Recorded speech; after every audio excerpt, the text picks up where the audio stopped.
Francisco Capella, del Instituto Juan de Mariana, y conmigo tengo a José Ignacio del Castillo, también del Instituto Juan de Mariana. Y hoy vamos a hablar, en una especie de diálogo, debate, más o menos informal, sobre toda la crisis financiera, económica actual, pero más que dar detalles y números concretos, intentaré entender un poco la teoría que subyace todo lo que está pasando, ¿no? Entonces vamos a tratar a grandes rasgos conceptos como liquidez, dinero, crédito y banca, y a ver qué tiene que ver con todo lo que está pasando. Cuéntanos. Pues bueno, empezando por el principio, lo que tenemos que tener claro es que aunque el dinero, la gente tiene la idea de que esencialmente los pagos que se hacen en efectivo y con una cosa que liquida la deuda, gran parte del dinero que se utiliza en realidad son promesas de pago. Lo que pasa es que esas promesas de pago últimamente son promesas de pago de un banco que las hace a la vista, pero que para poderlas cumplir a su vez tiene promesas de pago a más largo plazo. Entonces, en cuanto a esas promesas de pago de alguna forma se empieza a dudar de ellas o no se pueden colocar para que otra persona se subrogue en su situación, se extiende la inquietud, hay un problema con el crédito, se contrae el crédito, la gente ya no lo concede y a partir de ahí se desencadena toda la crisis. Bueno, esa sería un poco la idea fundamental. Hemos empezado muy fuerte y muy denso. Básicamente lo que quiere decir es que el dinero, incluso cuando no había billetes, cuando inicialmente había oro, pero luego aparte de oro había papeles que eran promesas de pago, y luego no solo hay esos papeles físicos, sino depósitos, o sea, apuntes en cuentas de la gente, o sea que hay... que la cosa es bastante más complicada de lo que parece y que el problema ahora está, exacto, en que se ha creado demasiado dinero de ese, no sé llamarle sustitutivo o secundario, con bases poco firmes, porque los bancos no pueden hacer frente a esas promesas que tenían, por lo que nosotros llamamos descalce de plazos. Habían tomado prestado a corto y ellos, a su vez, habían prestado a largo. Para aclarar todo esto, empecemos un poco por el concepto de liquidez. Bueno, el concepto de liquidez es el que subyace al concepto de dinero. O sea, superando el primer estadio, que prácticamente dura poquísimo, en el cual se trocan las mercancías una contra otras y directamente las dos personas que adquieren lo que han cambiado lo consumen directamente. Si se quiere hacer un proceso indirecto, primero querer enajenar el bien que nos sobra y más adelante adquirir a otra persona distinta y en otro momento, otro lugar, en otro momento de conveniencia, lo que deseamos adquirir, pues ya nos planteamos que no todos los bienes son igualmente intercambiables e igualmente aceptados. Entonces siempre nos interesa enajenar a quien mejor precio nos ofrece, que no siempre es el que tiene la mercancía que nosotros deseamos, posicionarnos en aquella que tiene luego una demanda muy extensa y que puede ser enajenada fácilmente sin sacrificar valor, y finalmente, cuando nos interese, hacer la adquisición final. Entonces, a través de la liquidez ya se separan las operaciones de venta y de compra. Venta es cambiar un bien menos líquido por uno más líquido y compra es cambiar un bien más líquido por un bien menos líquido. Cuando la mercancía utilizada ya es generalizada en su uso y casi todo el mundo la reconoce y la utiliza fundamentalmente, ya podemos hablar de que es dinero. Pero eso no quiere decir que sea la única, ni que pueda revertir a un estadio anterior y otra se pueda poner en su lugar, o que a esos medios de intercambio líquidos se vayan añadiendo otros que sean muy similares. Entonces, liquidez, tal y como se define técnicamente normalmente, es una característica que tienen los bienes que depende de si te puedes deshacer de ellos, si puedes venderlos, si puedes ponerlos en el mercado, vendiéndolos a un precio relativamente estable, es decir, que no tengas pérdidas si aumentas mucho la cantidad de los bienes y también si lo difieres mucho en el tiempo, ¿no? Entonces, básicamente la liquidez mide un poco como la estabilidad en el valor de las cosas. O que puedas, sí. Es decir, cuando la gente está buscando hacer trueques, pues obviamente lo que hemos dicho, es muy difícil que lo que el otro te ofrece sea justo lo que tú quieres. Pero quizás sea algo que no es del todo malo, que tú conoces a otro que tal vez lo quiera, o que sabes que existe un mercado en el que puedes volver a vender ese bien que has comprado. Entonces, los bienes más líquidos serían los que tienes más garantías de sufrir menos pérdidas, Eso es. de mantener mejor el valor, y eso al final quiere decir que ese valor es más estable. quizá porque es algo que es generalmente demandado en el tiempo por todo el mundo, o sea, que no tiene fluctuaciones grandes, que no tiene riesgos que de repente se pase de moda. También porque es fácilmente pues, reconocible por todo el mundo, que no hay problemas, y en el tiempo, bueno, eso, en el tiempo y en el espacio, exacto, que no es algo muy típico de un sitio. Sí, ante cualquier situación, no está expuesto a shocks de oferta grande, sabes que es muy difícil que se inunde el mercado, siempre hay deseos. O sea, esencialmente el concepto de liquidez tiene mucho que ver con el concepto de utilidad marginal. O sea, decían que las mercancías, pues cualquier bien tiene dos propiedades. Una es su utilidad y otra es su liquidez.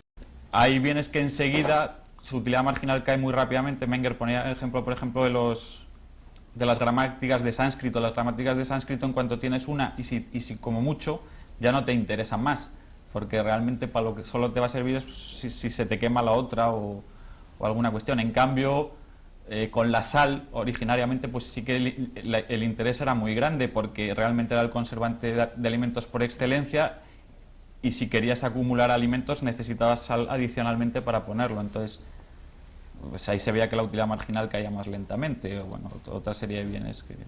Además, el ejemplo de la gramática de sánscrito, o sea, lo que revela es que los bienes no líquidos son como tremendamente específicos. Claro. No son genéricos, mientras que los bienes son líquidos... específicos y normalmente de un uso. De un uso, ¿no? O sea, de o algo... de muy pocos usos. Mientras que los bienes líquidos son como que va algo para todo, o que todo el mundo me necesita. No es algo de que el especialista en sánscrito igual quiere tener dos de eso, uno para su casa y otro para el trabajo, pero los demás no queremos ninguna. Bueno.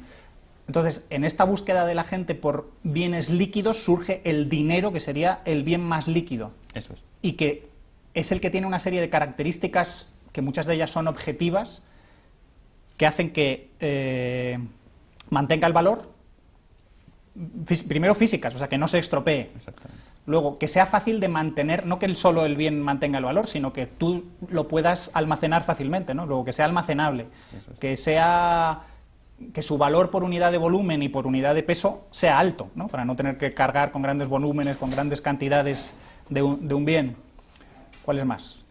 Pues que sea homogéneo, que sea fácilmente reconocible, lo que he dicho antes, que la relación entre el stock total y el flujo anual sea grande, es decir, que de un año para otro no se vea afectada muy grandemente la oferta. Bueno, los otros los has comentado tú: transportable, durable, Ajá. o sea, altamente deseado, o sea, que tenga interés previamente a ser utilizado como dinero, porque todo el mundo lo encuentre útil. Hay algunos bienes, que poseyendo algunas de estas características, y dado que el dinero actual, el papel moneda, solo posee algunas de ellas pero no otras, pues acaban teniendo parte de demanda monetaria. Y se me ocurría, por ejemplo, el caso de la tierra o de los inmuebles, que aunque no son portables, pero sí, por ejemplo, al tener una relación stock-flujo muy interesante, o ser muy duraderos o fácilmente conservables, pues para trasladar valor en el tiempo y aun con sus carencias, pues son utilizados. Me gustaría ir un poco rápidamente a por qué al final el proceso espontáneo del mercado llegó a que los mejores dineros eran los metales preciosos, y más específicamente el oro y la plata. O sea, yo creo que si estudiamos un poco todas estas características de las que hemos hablado, luego tenemos que ver qué cosas hay en la realidad para ver si las escogeríamos como dinero o no. Entonces vemos las cosas que no son homogéneas, o que no son... O sea, que puedes tener varias unidades del mismo, pero que son muy diferentes. Pues, por ejemplo, libros. Los ejemplares de la misma edición de un libro son todos iguales, pero libros hay muchísimos. Luego, ¿qué vas a estar solo habiendo escogido un libro, ¿no? Luego, tienen que ser cosas divisibles. Es curioso que aquello de pecuniario, que se refiere al ganado, pero el ganado de divisible tiene realmente poco. Igual es que ganaba en la transportabilidad, pero por otra parte... Se movía solo, sí, pero por otra parte también se pierde el que lo tienes que mantener. Es decir, al ser algo orgánico, todas las cosas que sean orgánicas, por una parte se mantienen solas, pero si tú quieres preservarlas como tuyas, tienes que hacer algo: cercarlas, darles de comer, cuidar su salud, que no haya infecciones, que no se te mueran todos. O sea, que es curioso cómo hubo un proceso histórico de prueba y se han ido usando distintas cosas, pero al final venció el oro, porque es un poco la sustancia, la cosa que hay en la realidad que tiene todas las características de la liquidez Sí, en mayor grado. Por ejemplo, en el caso de la divisibilidad, hasta el siglo pasado era muy difícil conseguir Monedas pequeñas. Claro, sin coste y toda esta historia. Y entonces se utilizaba la plata para las transacciones pequeñas. Claro, tenías el problema del bimetalismo. También hay que pensar, el oro tiene esas características si ya tienes una tecnología avanzada, una cierta metalurgia, y eso, digamos, en los orígenes de la humanidad no se tenía. Por eso supongo que hay tantos pueblos que usaban pues cosas como semillas o conchas.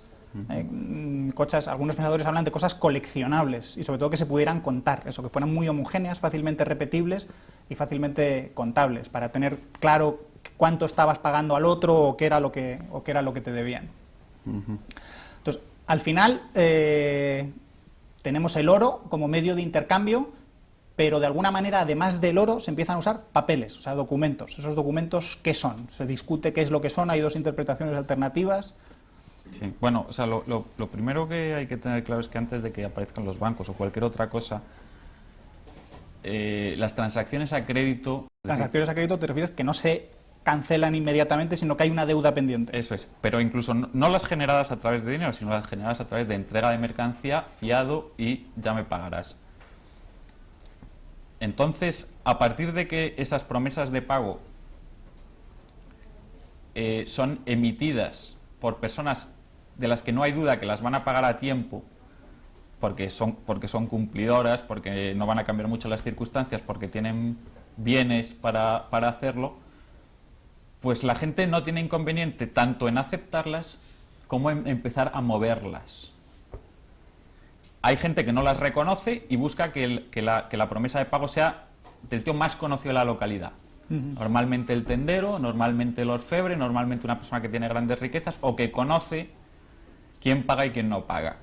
Y ahí, a partir de ahí es cuando empezamos a hablar de esos otros instrumentos. También hay que tener en cuenta que precisamente porque las promesas de pago empiezan a circular con mucha habitualidad en la economía, se llega a la situación de que, llegados los vencimientos, promesas de pago se acaban cumpliendo con promesas de pago de la otra persona. Con lo que ni siquiera cancelan deudas. Exactamente, con lo que ni siquiera aparece el oro en todo el proceso. Pues es lo típico de Gabriel me debe a mí un dinero por haber dado una charla, yo a él le debo un dinero por la cena de la libertad, pues llegaba un momento, pues ni se mueve el dinero ni nada, quedan canceladas las deudas y ha habido transacciones. O sea, que se economiza el dinero, que no hace falta pensar que en todas las transacciones monetarias se está intercambiando ya el bien o el servicio e inmediatamente se entrega el dinero, sino que la gente puede pensar, oye, en este momento no dispongo del dinero, o por comodidad, si sé que tú me vas a deber algo a mí, vamos a dejarlo pendiente y compensamos o cancelamos en el futuro esas deudas. Y simplemente por seguridad, en el momento en que se realiza cada intercambio, generamos una promesa de pago.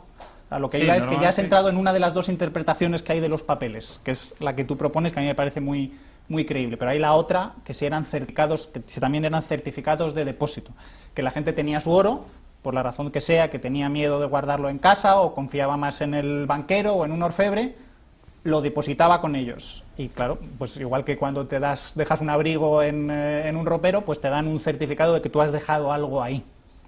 Sí, se mezclan las dos, vamos a ver, se mezclan las dos circunstancias. Al final la promesa de pago que más reconoce la gente y más se acepta es la del orfebre, y normalmente esas se obtenían porque los comerciantes que iban a las ferias depositaban ahí sus monedas, pero además, pues en el momento en que recibían promesas de pago y sabían que las iban a cobrar cuando se acabasen las transacciones en la feria, pues acaban acudiendo a esa persona para que de alguna forma les dé poder de compra entre tanto. Entonces, quiero decir que se mezclan un poco, pero a lo que yo iba antes es que esos papeles, esas promesas, al final son facturas pendientes de pago nacidas en transacciones comerciales, es lo más normal que sea.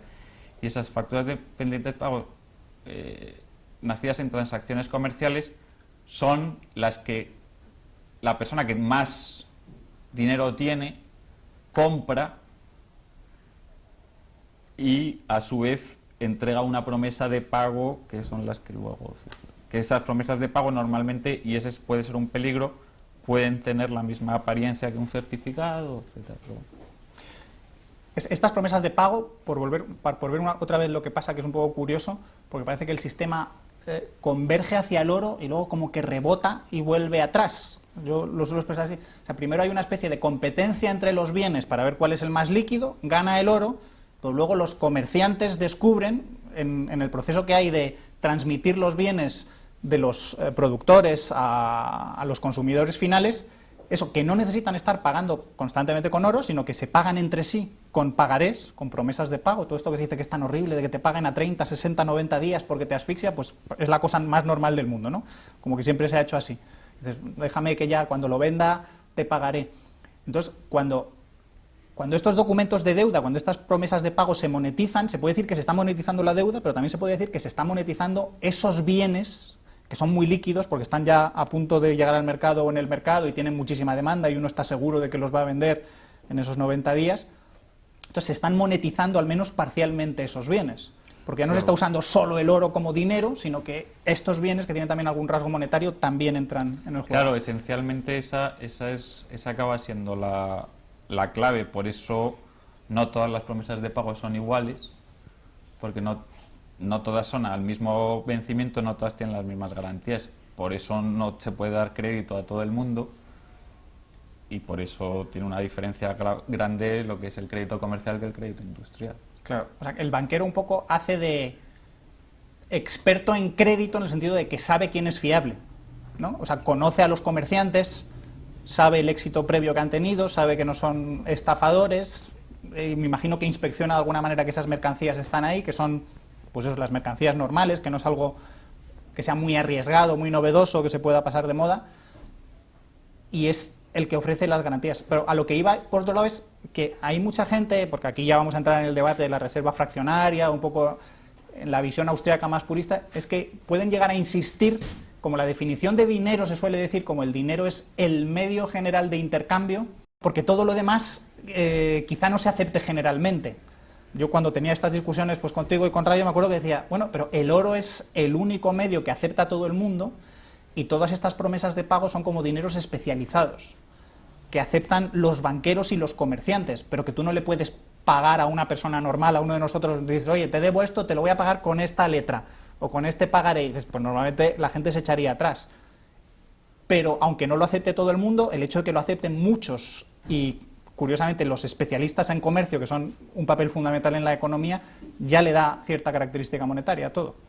Sí, además hay que tener en cuenta que gran parte de las transacciones de la economía se llevan a cabo en esos niveles, o sea que quizá nosotros solo vemos las últimas, porque cada uno produce lo suyo y es especialista y solo conoce eso, pero no conoce el resto de la economía, que es gigantesca, que solo la conoce, digamos, en la superficie o en la última capa como consumidor. Quien trabajase en una cámara de compensación bancaria pues se daría cuenta de que la cantidad de pagos y cobros que se realizan en un día y el poco dinero que se mueve, pues... Dinero, te refieres al básico, total. El dinero final, que al final no se mueve, sino que espera que todo se compense y solo se mueve cuando hace falta saldar algún tipo de deuda neta, pero no está moviéndose constantemente de aquí para allá para y hay saldarlo, veces que ni siquiera se mueve, sino que la persona que es acreedora pues acepta quedarse con esa deuda durante un tiempo y es el interbancario. Uh-huh. Vamos ya un poco al tema de la banca, el crédito, la reserva fraccionaria, el descalce de plazos. ¿Cómo ves todo esto? Una cosa que me interesa, hay mucha gente que dice que si el descalce de plazos, es decir, el tomar prestado a corto y el prestar a largo es equivalente o es lo mismo que la reserva fraccionaria. Por reserva fraccionaria entendiendo que tú has tomado depósitos a la vista, es decir, que tienes que devolver en cualquier momento y no tienes el 100% de esos depósitos a la vista, entonces solo tienes una fracción. ¿Tú crees que es lo mismo? Yo lo veo como diferente y de hecho me imagino casos en que puede haber una cosa sin la otra. Bueno, yo creo que hay dos cosas, dos consideraciones, una consideración jurídica y una consideración de capacidad de pago y de liquidez. Entonces, jurídicamente, pues ya es la cuestión de si eso no... si están bien definidos los derechos de propiedad en cada momento, si la persona tiene claro quién tiene el poder de disposición sobre una cosa o sobre la otra. Pero yo ahí no entraría. En lo que me gustaría entrar más, porque creo que ese tema está muy tratado y además la gente puede reflexionar sobre él porque es una cuestión que cada uno tendrá su opinión, es en la cuestión de si eso afecta a los precios relativos, y si es necesario, pone en duda los pagos de las deudas, y si es necesario liquidaciones masivas. Durante un tiempo incrementa la demanda y durante otro tiempo restringe la demanda, ¿no? La cuestión es del ciclo, ¿no? Y creo que esa es sobre la que más hay que reflexionar. La primera es, ¿tú realmente crees que no tendría ningún tipo de influencia sobre los precios que se usen estos medios de pago alternativos? Sí pueden tener influencia sobre los precios, pero no son influencias en forma de burbuja y explosión. Totalmente es de decir, acuerdo. es una forma de facilitar los pagos, no necesitar eso, pero no es una cuestión de que durante un tiempo se expande la demanda, luego hace falta liquidar masivamente, no.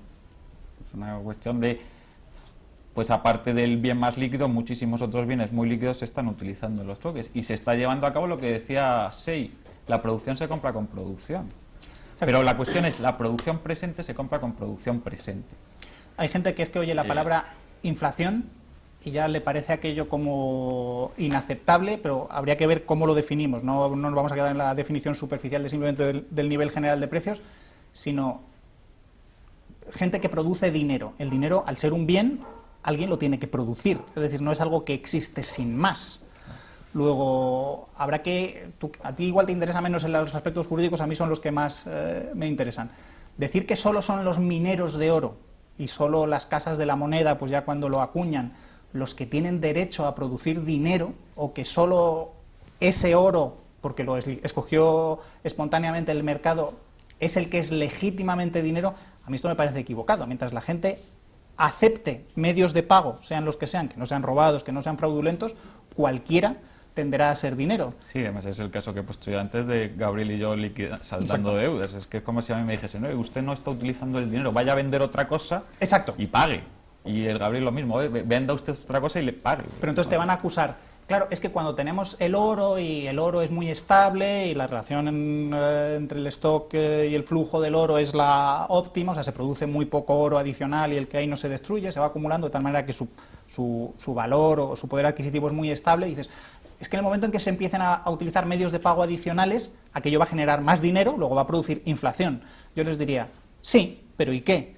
Es una inflación, exacto, no cíclica, sino que pasas a un nuevo sistema con más medios de pago. Yo no lo llamaría inflación porque inflación para mí, o sea, y creo que tiene la connotación de envilecimiento de la moneda, o de hacer pasar por dinero cosa que no lo sea, de peor calidad, y entonces ahí es donde tienes que tener cuidado, pero mientras esos bienes posean la liquidez de tener alta demanda, de ser liquidables sin pérdida, vamos. Y si decimos que hay posibilidad de que no pase nada, ¿cuándo es cuando se produce el desastre? ¿Cómo se produce el ciclo? Pues el ciclo se produce porque esas promesas de pago que aparentan ser líquidas en realidad no lo son. Y llegado el momento del pago es necesario hacer o liquidaciones masivas o directamente aparecen los impagos. Entonces, durante una época, vamos a ver si me explico, la demanda está superando a la oferta porque se está comprando con producción futura, con promesas de producción futura. Correcto. Con promesas de producción futura, entonces la gente está muy contenta porque dice, bueno, he vendido. En el momento incluso que esa promesa de producción futura la quiero convertir en presente, siempre hay alguien que lo acepta, y hay un determinado momento en que la gente que está emitiendo promesas de producción futura llega al límite. Además, eso ha estado distorsionando todos los precios.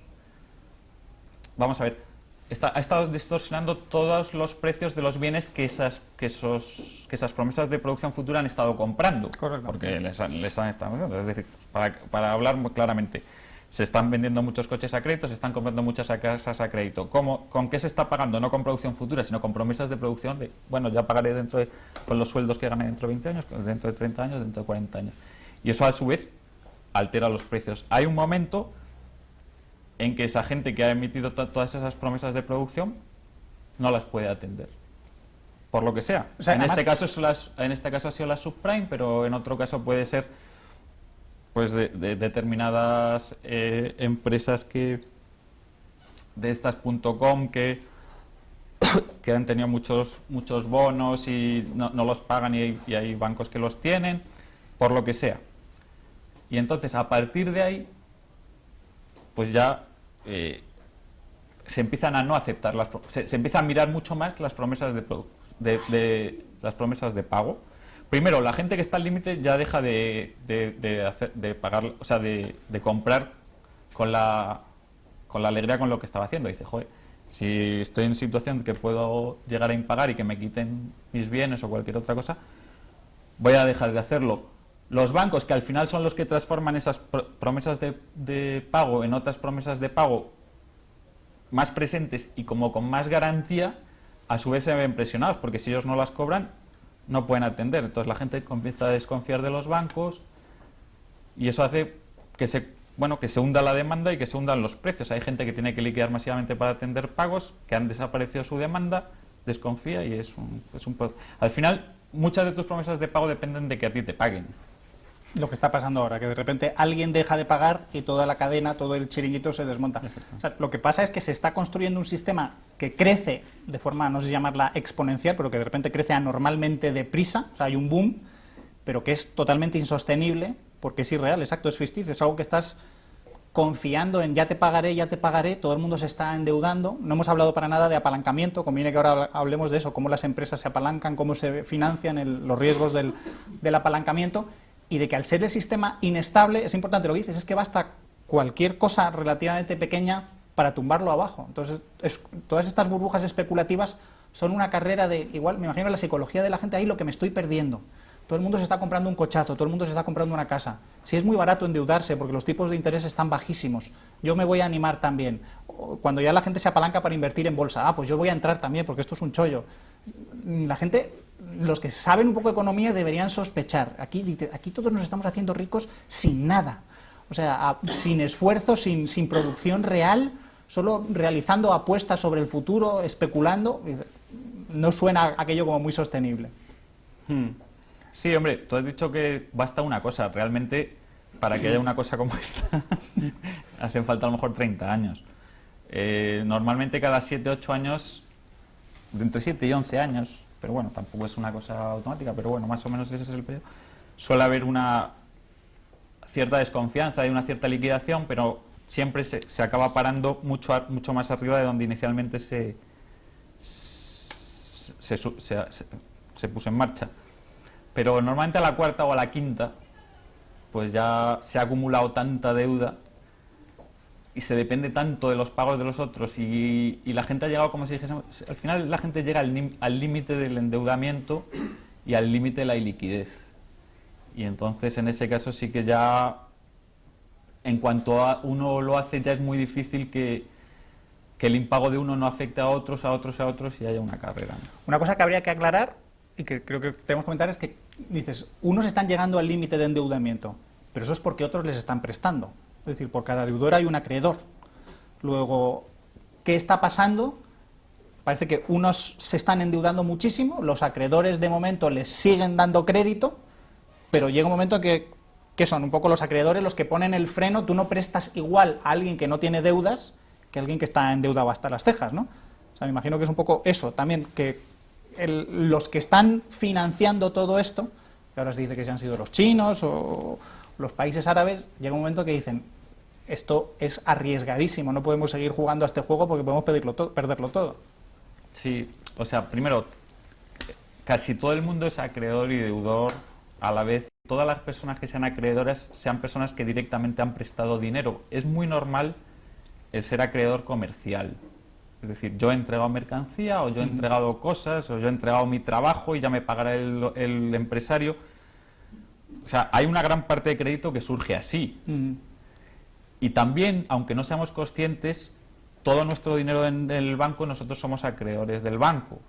Aquí está la discusión de si realmente lo que hemos hecho en el banco es un depósito lo que no somos. debería tocar, pero que efectivamente por la ley actual lo sepamos o no, le estamos haciendo un préstamo sin plazo que podemos retirar en cualquier momento, pero que es un préstamo entonces, que a la vez el banco va a prestar. En el momento en que una empresa dice, yo a este cliente ya no le fío porque este tío no está vendiendo lo que tiene y además los clientes que tenían cartera son todos morosos y tal, pues se cierra. Y en el momento en que hay gente que dice yo de este banco ya saco el dinero o yo de este país lo saco, pues esa es la forma en que los acreedores se manifiestan, ¿no? O sea, tenemos que ir más allá. ¿Todo esto crees que puede pasar en una sociedad, en un mercado libre, donde se respeten los derechos de propiedad y se cumplan los contratos, la gente pacte voluntariamente lo que quiera y luego se obligue a cumplir esos contratos?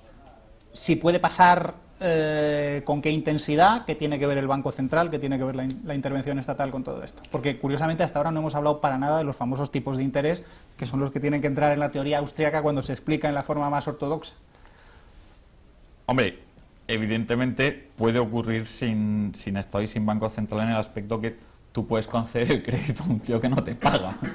Pero ¿tú crees que eso puede pasar de forma masiva? Ahora, es decir, que en un ocurra sistema donde los bancos compitan por ofrecer No, garantías, que todos pringuen, o sea, que todos sean engañados sistemáticamente, Ahora, que se arriesguen tanto en la competencia, que todos, digamos, pierdan el balance, que todos deterioren sus balances tanto que estén, eso, cerca de quebrar todos a la vez?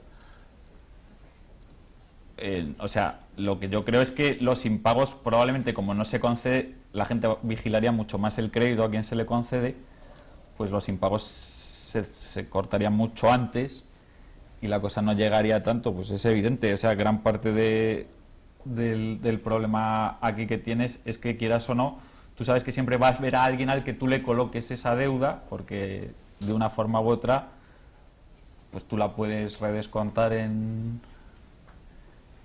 el sistema bancario e indirectamente en el Banco Central, siempre pueden llegar pues avalistas de última instancia, etcétera, pero Entonces, o sea, lo que quiero decir es que el fenómeno de impagos por crédito, por dar mal crédito, pues es una cosa de mal. Y la persona que acaba quebrando ella, pues porque vive por encima de sus posibilidades y porque emite más promesas de pago en las que debería, es un fenómeno que puede existir. A corto plazo es muy difícil que exista, a largo plazo es más fácil. O sea, es más fácil que granjeros pidan hipotecas con sus tierras y luego tengan malas cosechas.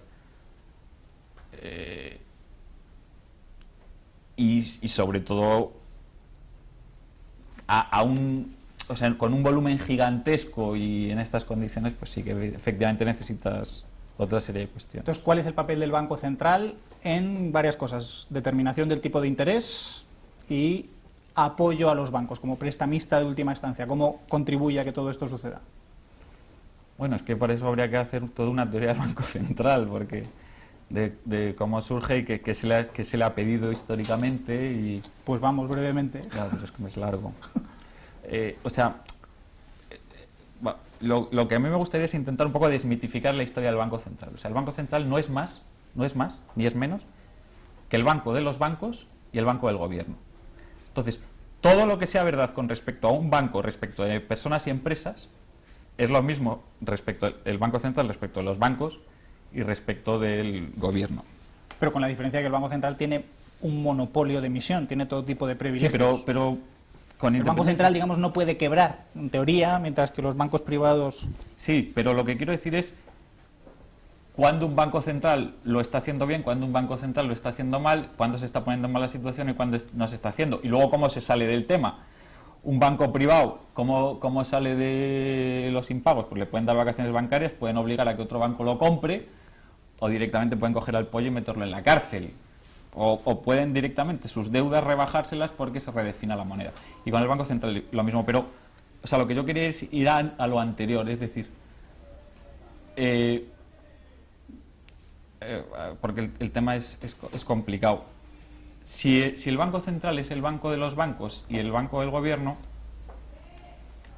pues igual que las personas llevan su dinero al banco, los bancos llevan el dinero al Banco Central. Y tienen sus reservas en el Banco Central. Exactamente.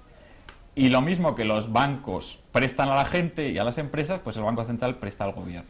Luego el Banco Central, esencialmente, históricamente, bueno. para prestar tiene que tener sus propios recursos, o sea que el Banco Central, eso a mí me gusta que lo expliques así. Sí, bueno, el Banco pues Central de los al final es un bancos banco y su con capital. recursos, como cuando se habla del Fondo Monetario Internacional, tiene sus recursos que se los ha dado alguien. Sí, tiene sus fondos propios, tiene los depósitos de los bancos y luego puede emitir promesas de pago cuando compra la deuda del gobierno, si esas promesas de pago la gente las acepta pensando que puede convertirlo en el dinero que ellos quieran cuando quieran, ¿no? Si el Banco Central presta a alguien que no se lo paga, pues difícilmente podrán los bancos coger el dinero del Banco Central y atender a sus depositantes. Ese fue, por ejemplo, el caso de Argentina, donde el Banco Central se cargó con deuda del Estado, la deuda del Estado sin pago. Entonces, claro, la gente fue a retirar su dinero y, pero ¿cómo lo vamos a decir si no le están pagando? No hay dólares, pues esa es la cuestión. Entonces, eso por un lado. Por otro lado, como el Banco Central es el banco de los bancos, no solo ahí tienen ellos sus reservas, sino que los bancos piden prestado al Banco Central.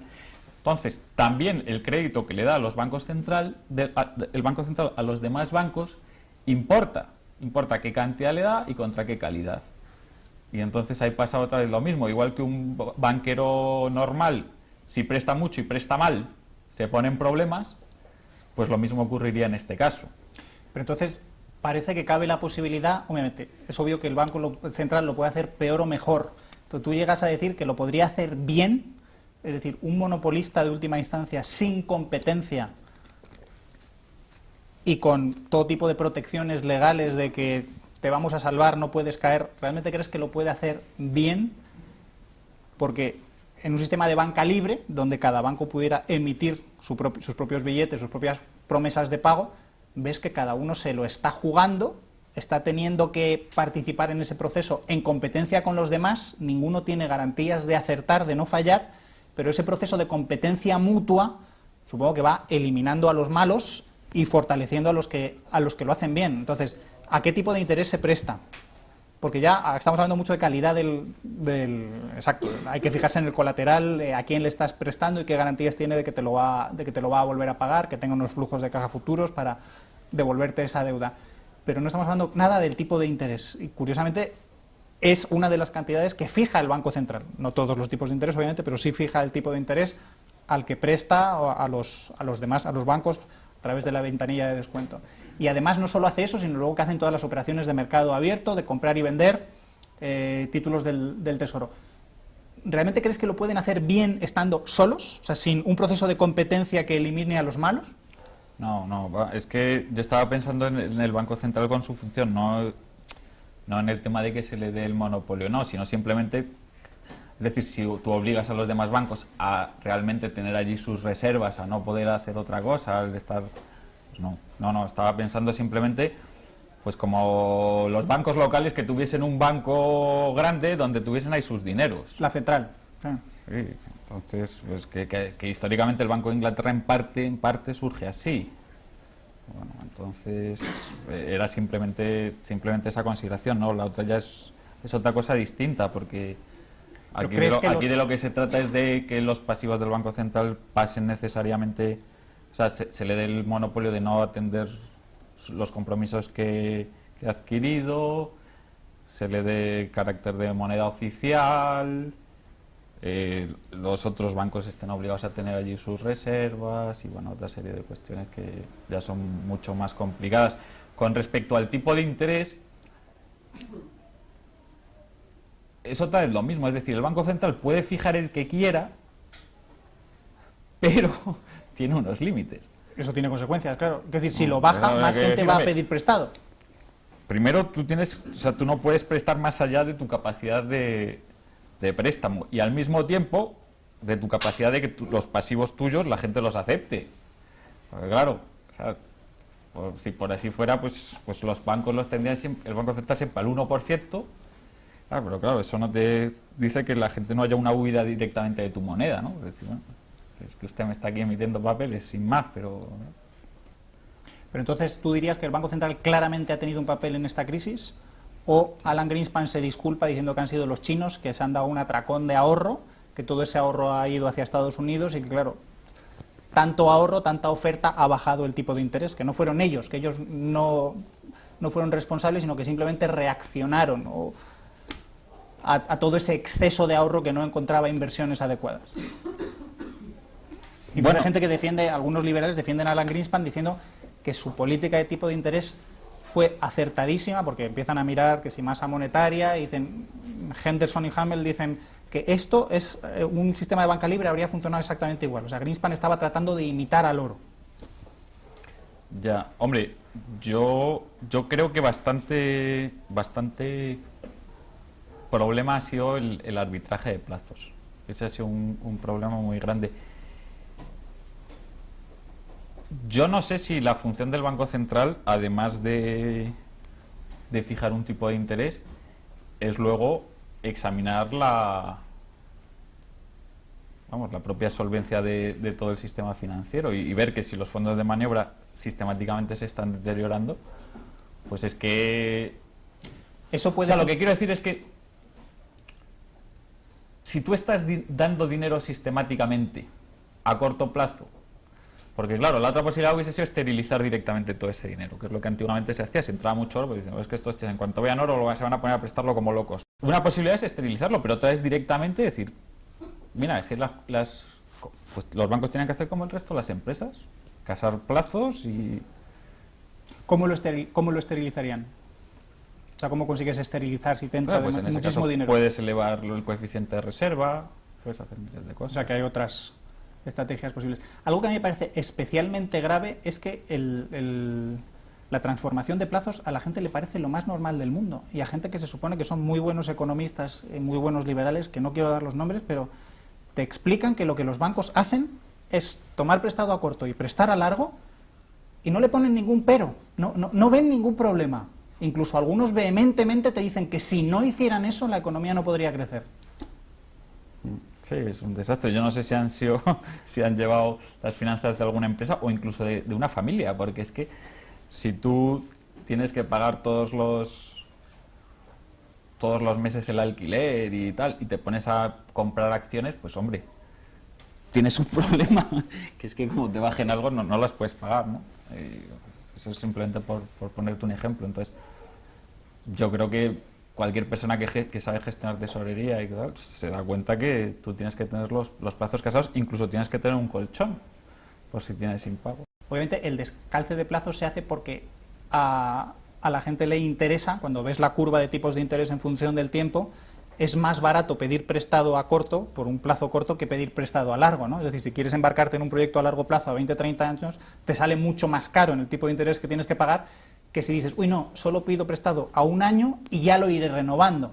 Entonces, lo que estás es intercambiando dinero por riesgo, pero ese dinero se ve, lo que no se ve es el riesgo que se va incubando en el sistema, como todo el mundo se va arriesgando y en el momento en que se deje de pagar, el sistema se desmonta. Sí, es riesgo y es tiempo. Es riesgo y es tiempo. Es decir, la gente habla alegremente de hay ahorro. La cuestión es que no es hay ahorro. Hay ahorro a determinados plazos. Hay dinero a corto plazo, saldos de tesorería. Claro. O sea que tú... Pero incluso aunque hubiese ahorro a 2 años, no es ahorro a 50. Exacto. Entonces, y lo mismo, no todos los proyectos son igualmente seguros o inseguros, quiero decir. No es lo mismo construir unas casas para una población que está creciendo, que sabes que más las puedes vender mejor, que ponerte a financiar a un tío que te promete que te va a descubrir la vacuna del SIDA en 6 años y no tiene ningún credencial. Y no sabes si aquello va a tener éxito Claro. o no. Exacto, no es lo mismo financiar circulante de una empresa que ya está funcionando y que se trata de hacer lo mismo que financiar nuevos proyectos de inversión que no sabes cómo van a salir y además van a tardar bastante en el tiempo. Entonces, coger el dinero a corto plazo, a muy corto plazo, y meterlo a más largo plazo y con más riesgo, pues evidentemente durante un tiempo es rentable. Eso es así. De hecho, en la época del boom, pues eso es lo que se hace normalmente y eso es lo que hace que se vaya aplanando la curva de tipos y que la prima de riesgo baje y que luego al revés, durante la recesión como vemos ahora, pues es lo contrario. La prima de riesgo de estas cosas a largo plazo de empresas pues se dispara para arriba. A ver si podemos analizarlo ahora un poco desde el punto de vista del apalancamiento. O sea, cuando una empresa se financia, una empresa, bueno, una familia, para comprar una casa, lo que sea, dice, primero se trata de ver cuáles son mis recursos propios y con esos son con los que lanzo el proyecto productivo o la compra de la vivienda, lo que sea, y si no me da, si no tengo un número suficiente de accionistas o con mis propios recursos, pues recurro al mercado de deuda, emito bonos o pido que un banco me preste dinero. Entonces se supone que hay un grado de apalancamiento más o menos óptimo que ahora se dice que se ha excedido. O sea que ya la gente que apalancamientos 1 a 30 pues que eran ridículos, que eran totalmente exagerados. Eso es.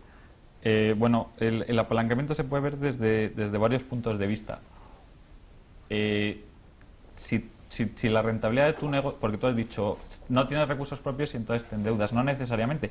Puede que haya mucha gente que quiera ser socia tuya, pero... Eso sería acciones, o sea, emites Claro, acciones. que quiera ser socia tuya, pero dices, sí, porque tú tienes un spread muy bueno, tú tienes un negocio que compras por 20 y siempre estás vendiendo por 50 y lo estás haciendo sistemáticamente, estás sacando más del 100% en todas tus compras y ventas. Y eso lo haces en 6 meses a lo mejor.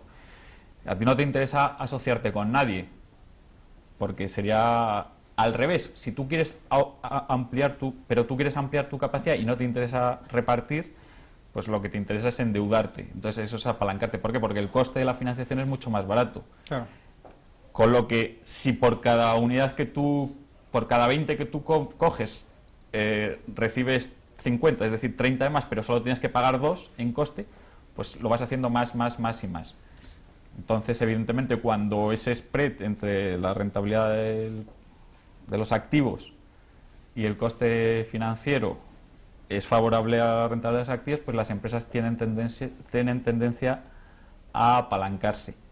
¿Qué ocurre? Que ese spread puede revertir, y en el momento en que reviertes, pues no es que dejes de ganar, es que además todo lo que ganas se lo tienes que dar a la persona que te ha prestado. Por eso haces una carrera por devolver toda la deuda que se pueda, etcétera, etcétera.